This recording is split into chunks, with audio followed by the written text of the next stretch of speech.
Okay, Griffen, George, Andrie, Andrie. He passed away a month or so ago. He was C.T.E, played football for the Cowboys years and years and years. His family is sweethearts, and they wanted to know if you've met him. And he would be like 78 years old, I think, or something. Yeah, he's an older man. Did you see my face?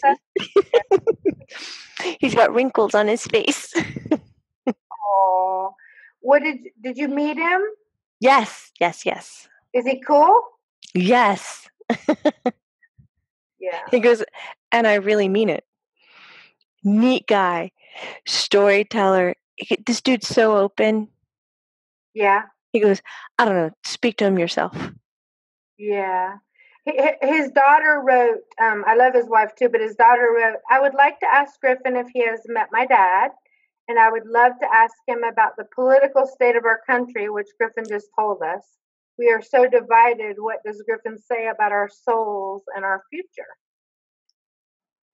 It's so funny because her dad, George, stands right beside Griffen. Aww. He was there when we were when he was talking the political stuff. But it's funny, George has a stick in his hands. It's not a cane. It's not like a right. But it's long and you can lean on it. And he uses it to point on stuff. And George is joking with me. He says, "This is what I use in the house to move stuff." Oh. Like he takes his little stick and he'll slide the computer, or he'll slide the curtain, or he is so in love with his family. He goes and he messes with them. His wife is so sweet, Jamie. Oh my God. It's his daughter that's asking the question. And I was going to ask them a few weeks ago, but I was like, it's too soon. I was telling Dylan this morning.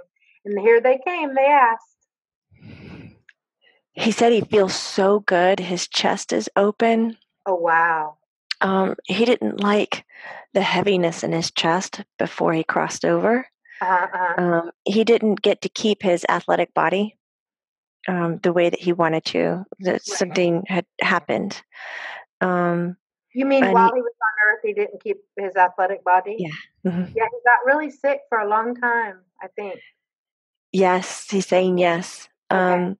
And he also had a bunch of fog in his head. He said it was almost like hanging sheer fabric over you.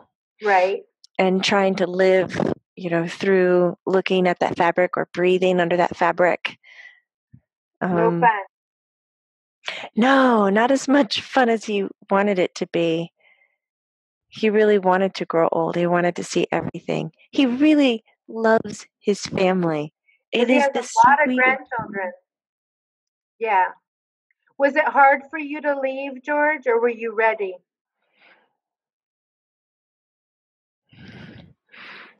It was hard to leave. Because of your family? All of his relationships. He treasured people and what he knew and what he got from them and what he could give. Now, he said, if I didn't have that and I was looking at my body and my life, he said, I would welcome, death would be my friend. Yeah. He's avid, likes to read, likes to have knowledge. Right. He's well-rounded. Right. So you stayed as long as you could. I did. He says, I pushed it. Are you always with your wife now and your family? Yes. Yes, I am. Did you know you had C.T.E, George? No.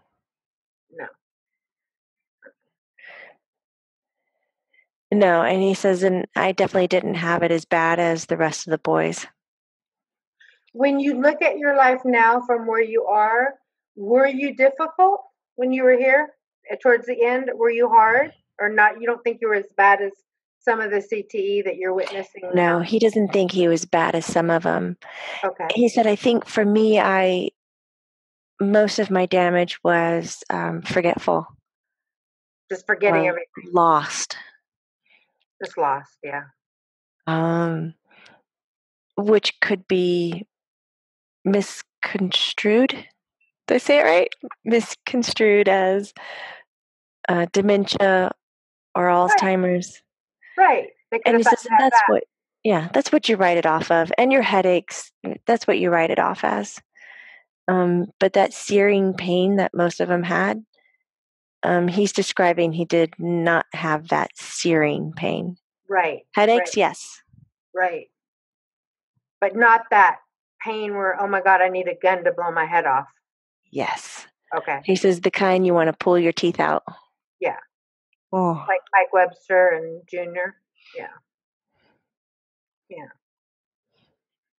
Well, your family's going to be so happy. And I know they know you're around. Your wife is just the sweetest. I wish I could meet her in person. He says, thank you so much. He says, maybe if you ever get all of us together again, she wouldn't mind being there for that.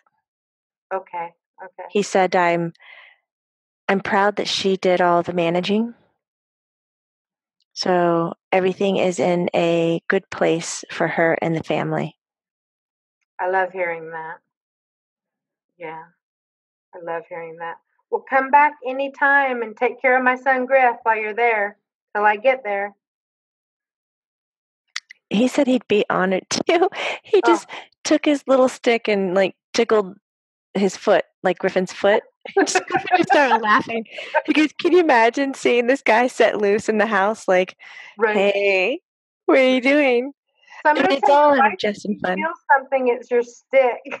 It's the tapping her, like stuff. He goes, well, I do that because when I get too close to stuff, he said he's creating a reaction. Right. And so if he has an extender, then he can get around that. He wants to say his daughter asked another question about souls. Was it? She said, what does Griffin say about our souls and our future? Because our country's so divided right now. George and Griffin are answering this together, but George starts off. He said, I wanted to add that Griffin said that there will be another traumatic incident. It comes in threes. Somebody else, hired or appointed to reconstruct. He says, once this happens, there's going to be a mass collaboration of names. And it's not really aggressive the way that you might think it is in your imagination just by me using these words, he says. But the mass takedown is like the collection of signatures and the demanding of, restructuring and redoing. Uh-huh. And so those signatures put everything into place. He said it's time for the women to lead. Agree. Griffin jumps in and says, don't worry about your future. He says, you'll be alive, you'll be safe.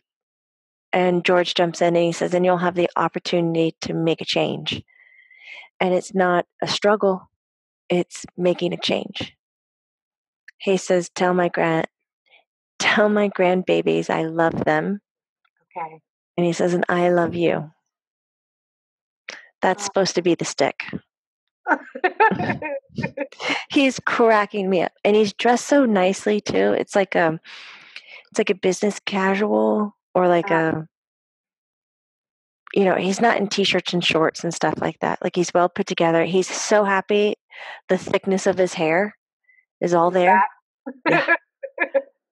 Because he's shown me that twice so far. He'll do like an over exaggerated gesture, which he has no need. The hair is short. He doesn't need to, but he loves this. So it makes me wonder if he had thinning hair or right. Towards the end. No facial hair though. No facial hair? Mm-mm. It's clean. Theirs was kind of towards the end. Can you see it, Jamie? That's his daughter that's asking the question. Oh my gosh, she is beautiful. Isn't she? His wife's beautiful too. That's kind of like how he's dressed. It's like a business casual. Right? No tie, no nothing like that. That's crazy. Right, and his hair does look like he has hair over here, but I can see how he'd want it fuller. You know what I mean?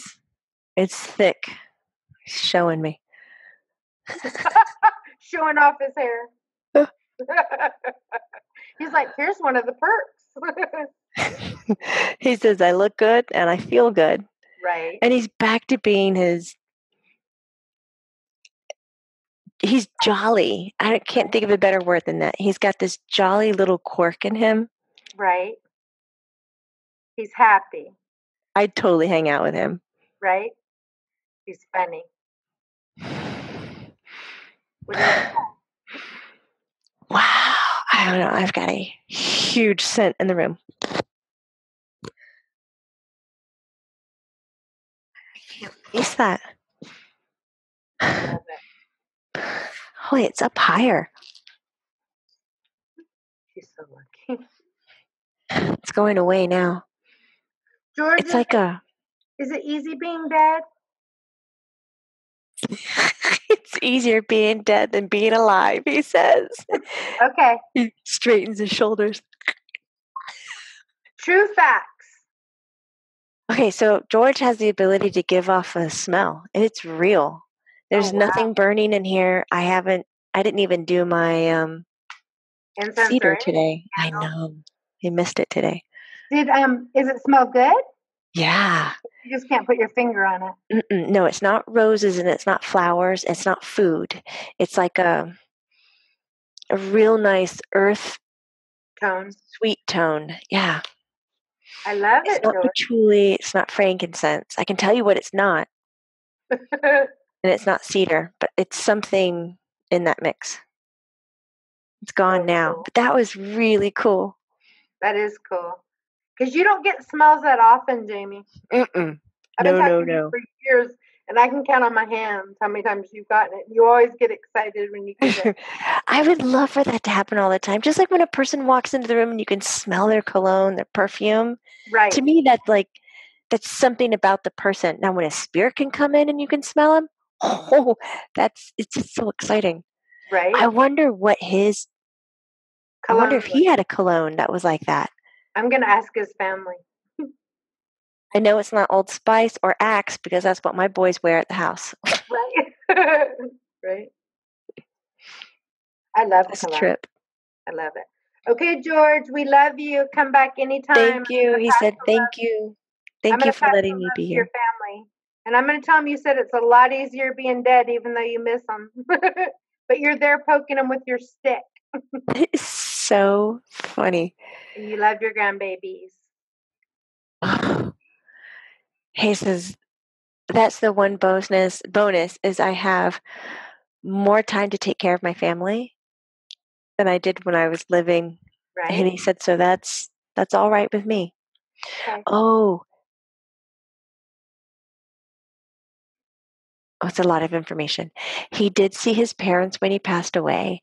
There was amends made. I can't tell if it's with his dad or his grandfather, but it was with a man. That something had happened and there was a little headbutting or conflict, but all that's resolved. So tell everybody that he's good with everybody that's on this side. Love it. Great news. Great news. And he says goodbye. He says goodbye to Griffin. Bye. Jamie, does that not always happen? People don't sometimes make amends when they go to the other side? Yeah, sometimes they'll stay in their humanness, like, that was wrong. And then the more they work on it, the softer they get. It's kind of like being human, but you have to fight more in resisting the healing. Right. Whereas it's really easy to ignore when you're on the earth. You're like, I'm not going to do that shit. And you just don't. And it's fine. But when you're there, it's constantly coming back at you that let go, let go, let go, let go, let go. And then finally you're like, oh God, just let go. Right. Exactly.